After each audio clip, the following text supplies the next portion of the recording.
Terserah. Bersama Resti, Selina, Dani. pastinya bakal nemenin kamu untuk selalu insightful di setiap minggunya.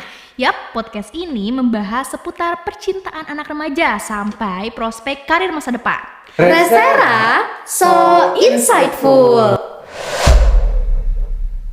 Yuk, what's up gengs? Gimana kabar kalian hari ini? Yo Brody, Resti baik. Selina juga alhamdulillah baik. Yuk, kita sapa bestie kita di sana. Hai sahabat insightful, gimana kabar kalian?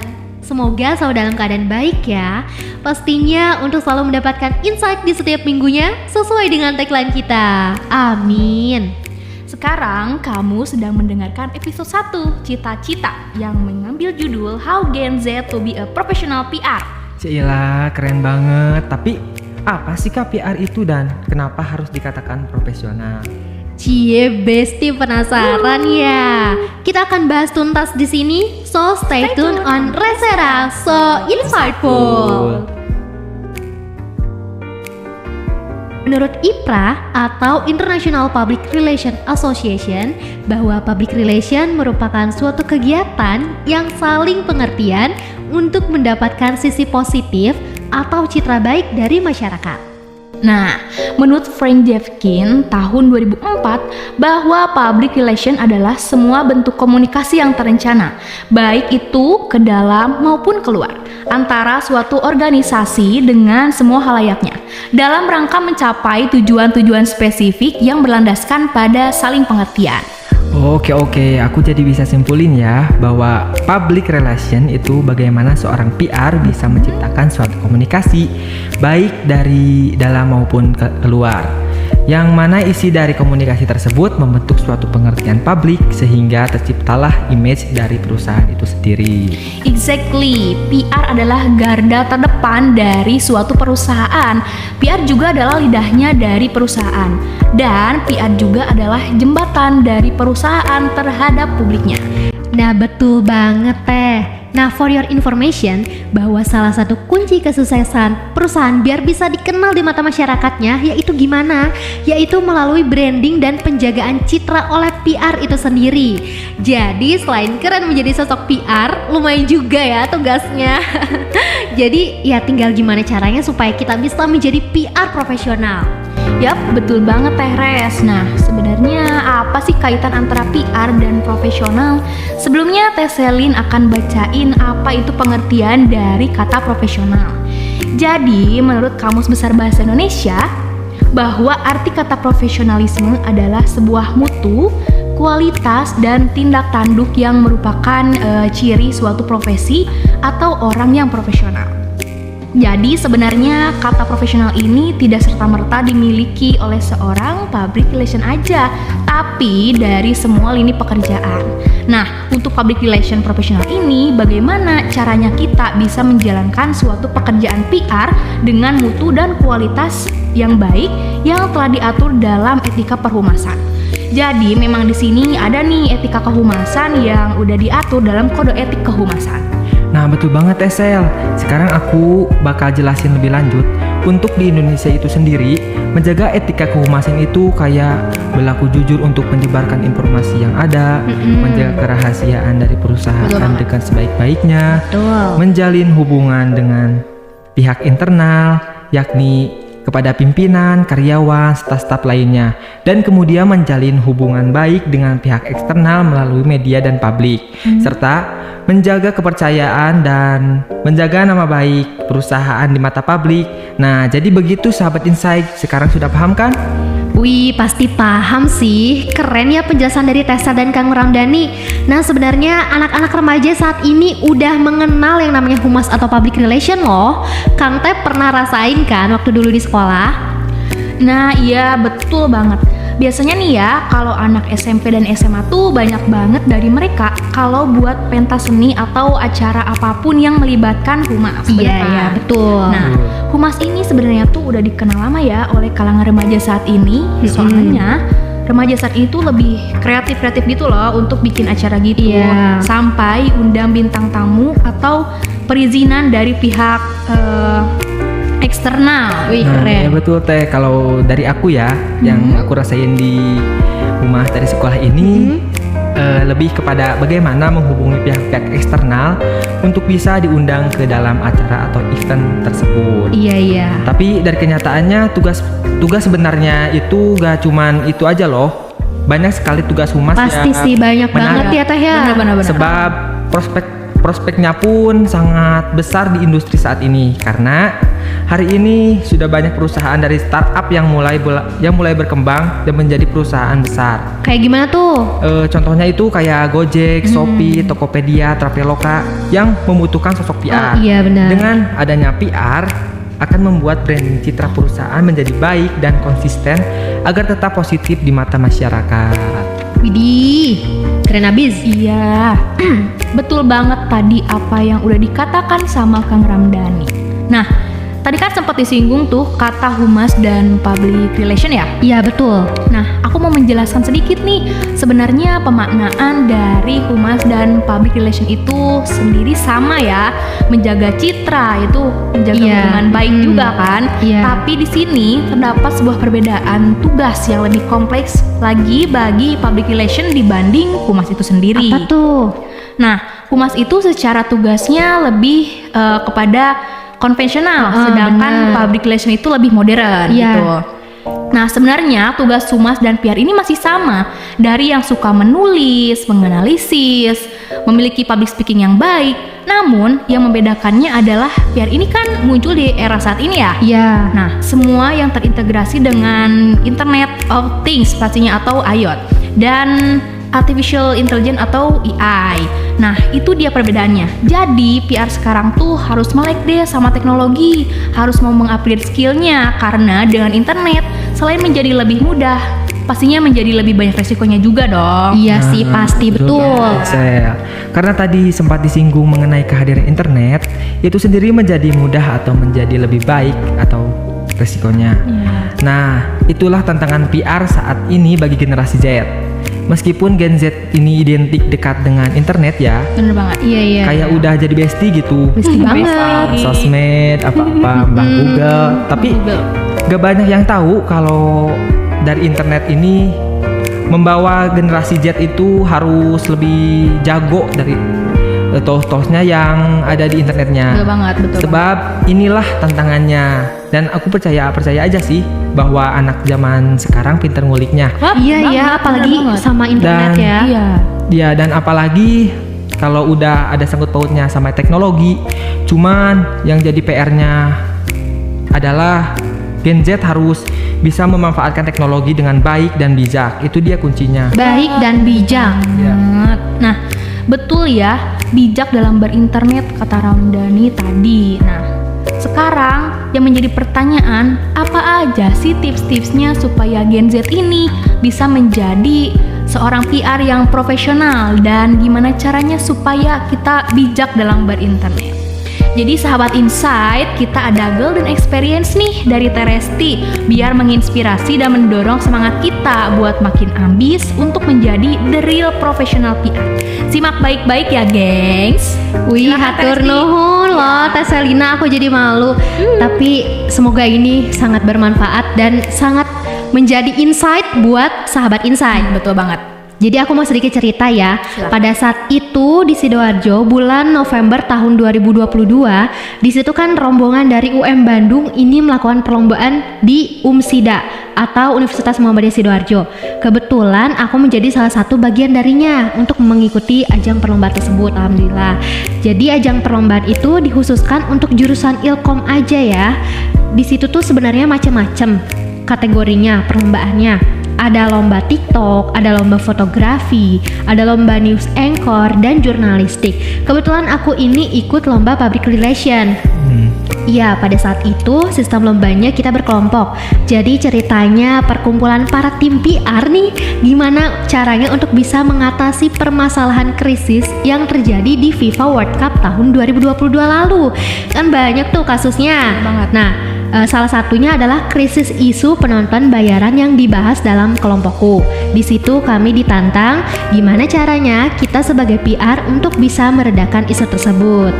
Di situ dalam keadaan genting nih dan waktu yang sangat singkat, gimana caranya seorang PR bisa berpikir jernih dan membuat sebuah keputusan untuk bisa meredakan krisis itu dan memulihkan kembali citra FIFA World Cup tersebut. Berarti kan itu diperluin banget ya Teh Kang. Bener banget. Yang namanya sifat tanggap, terus kritis, analitis, cepat dan tepat. Jangan sampai kita salah dalam menyampaikan dan jangan kelamaan juga untuk membuat keputusan. Nanti kan kalau kelamaan makin krisis dong organisasi itu. Wah, bener banget. Nanti makin bubar dong, gak ada perusahaan itu. Nah, PR juga dituntut untuk bisa berpikir kreatif ya dan personable. Personable itu berpandai-pandai dalam mengambil hati publik, bukan hati doi aja ya. Aduh, bucin banget nih. Aduh, beda ya, beda segmen. Beda. Ya supaya apa? Supaya citra organisasi itu bisa pulih kembali. Bener banget. Nah, karena pada saat perlombaan itu kita menjadi sosok PR zilenial ya. Jadi tidak akan terlepas dari peranan internet. Saat itu, peran PR ala kelompok aku intinya menjalin komunikasi dengan publik dengan memberikan pelurusan atau klarifikasi atas isu penonton bayaran tersebut. Nah, untuk tata kebahasaannya harus komunikatif atau mudah dimengerti. Terus ada teknik apologizing atau permintaan maaf atas peredaran berita yang ada. Terus harus sopan, to the point, dan menarik hati publik. Nah, untuk sharing pemberitahuannya, kita sharing melalui pemberitaan internet dengan mengindahkan teknik Search Engine Optimization atau SEO. Supaya apa? Supaya targetnya itu lebih spesifik, lebih mengena. Setelah itu, pembuatan press release, lalu bekerja sama dengan media besar untuk mengadakan konferensi pers, juga memanfaatkan fitur sosial media seperti penayangan konten klarifikasi. Oke, jadi menurut Resti nih, sikap apa aja tuh yang harus dimiliki oleh seorang PR yang profesional? Jadi intinya, sikap yang harus dimiliki untuk menjadi PR profesional yang pertama, Kang Teh harus tanggap. Tanggap dari hal ini tuh seorang PR ketika telah tercium beredar kabar buruk terkait perusahaan, PR ini sudah memplanning, sudah memetakan apa saja yang harus dilakukan untuk menanggapi dari berita-berita buruk tersebut. Terus yang kedua, cekatan tapi menghadapi dengan tenang. Cekatan di sini kan berarti seorang PR ketika dihadapi suatu permasalahan ini harus mengambil tindakan yang cepat namun tepat. Jangan gerusak-gerusuk. Jangan rusuh ya kalau Jangan Sundanya. itu bahasa Sunda. Hah? Bahasa apa tuh, Bro? Bahasa Jawa toh. Karena PR ini nggak sembarangan untuk mengambil langkah gimana solusinya untuk mengatasi masalah krisis. Jadi harus lebih hati-hati lagi. Dan nanti ketika menghadapi media itu kan PR juga harus tenang untuk menyampaikannya. Nanti kan kalau nggak tenang itu bakal malah menimbulkan krisis lagi nggak sih? Bener nggak sih? Bener banget Teh Resti. Mungkin ya dari pihak PR-nya juga memerlukan rentang waktu yang lebih untuk menyuarakan apa sih sebenarnya yang terjadi dalam perusahaan tersebut, isu apa yang emang benar-benar terjadi. Iya, PR ini harus transparansi. Bagaimana seorang PR ini memberikan kabar yang tidak membuat hektik dari masyarakat. Jadi harus tenang ya menghadapinya.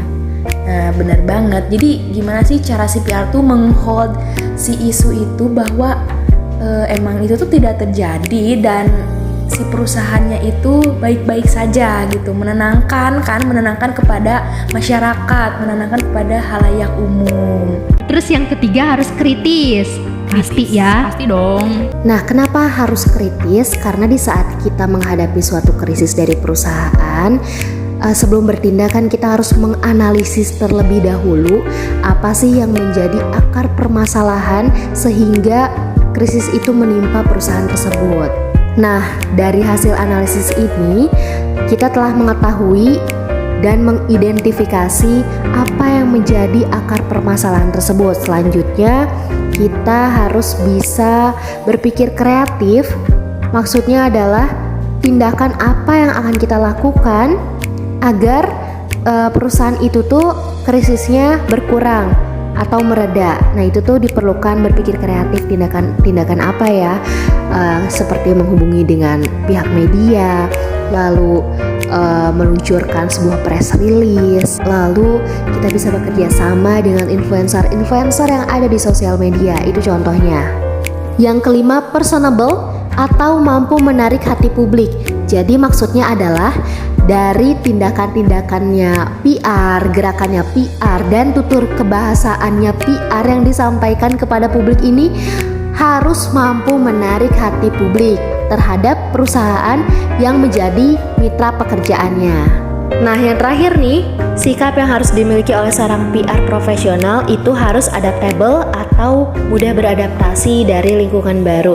Nah, zaman sekarang ini kan serba teknologi ya, internet. Jadi otomatis PR Z, maksudnya generasi Z ini harus akrab dengan teknologi. Pastinya ya, semestinya sudah akrab. Di situ bisa mengupgrade skill-skill baru terkait tools-tools apa saja yang dibutuhkan untuk menjadi seorang PR. Nah, untuk Gen Z bisa bijak berinternet ini udah include ya dari sifat kritis, juga harus literatif.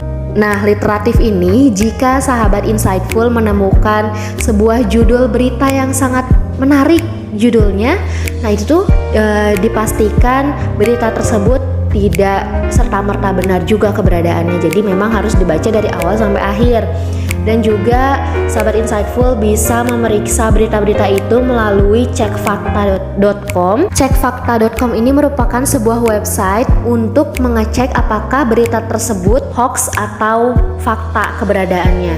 Dan juga sahabat insightful bisa cari berita-berita ini melalui media-media besar yang sudah terpercaya seperti CNN, kompas.com, detik.com. Karena jika media besar itu memiliki minimalisasi kesalahannya. Jadi kalau misalnya kayak media-media baru, nama-nama yang asing dari sebuah website dari berita online itu patut diragukan juga. Keren banget nih pengalaman Teresti yang bikin kita makin semangat buat menjadi seorang PR yang profesional. Jadi gengs, kesimpulannya untuk bisa menjadi PR profesional, Gen Z itu harus mau belajar ya, bijak dalam menggunakan pastinya. internet juga. Kemudian memiliki sifat yang jujur dan mampu menjaga kepercayaan citra. Kemudian berani mengambil tindakan dengan cepat dan tepat. Lalu kritis, analitis, kreatif, personable, dan tadi juga adaptable ya. Iya. Nah, banyak banget kan ya PR kita sebagai Gen Z untuk menjadi seorang PR yang profesional. Lumayan ini. ya. Iya, benar banget. Jadi intinya learning by doing gak sih kalau gitu? Betul, learning by doing. Iya, sembari kita menyelam minum air, sambil kita belajar, sambil dipraktekin juga dong. Ingat ya sahabat insight. Tuh, ingat tuh apa kata Tesel. Wah, keren-keren banget bestiku ini. Di sini aku mau nambahin quote for today, boleh gak? Boleh gak ya? Apa tuh? Boleh banget sih. Boleh. Dengerin ya. Ya. Jangan berhenti dan lelah untuk terus belajar. Asyik. Gapailah cita-cita setinggi langit. Widih. Agar jika kamu jatuh, kamu masih berada di antara bintang-bintang tersebut. Keren. Maksudnya nggak terlalu jatuh ke dasar bumi banget gitu ya. Oh iya. Bentar. Aduh. Kayaknya aku mengenali quotes ini deh dari siapa ya? Dari tokoh siapa gitu? Tebak. Oh itu mah quotes-nya Bung Karno ya, kamu Kopas ya? Ih, si Aka Enggak, terciduk. bukan Kopas, cuma Apa tuh? terinspirasi doang gitu. Oh iya kan kita Terinspirasi. Gen Z harus jas Iya, merah ya, iya. Pak Teh. Jas merah tuh. Jangan sekali-kali Melupakan melupakan sejarah. Mantan. Bro. Gak ada yang bercanda. Nah, gengs, jadi itu dia keseruan dan keproduktifan podcast kita hari ini. Semoga nih sahabat insight dan teman-teman lainnya bisa dapet insight yang baik dari apa yang udah kita sampaikan. Amin. Dan jangan lupa juga untuk selalu dengerin podcast kita di setiap minggunya. Ada di channel YouTube ini, Selina Sakrani Nursutendi.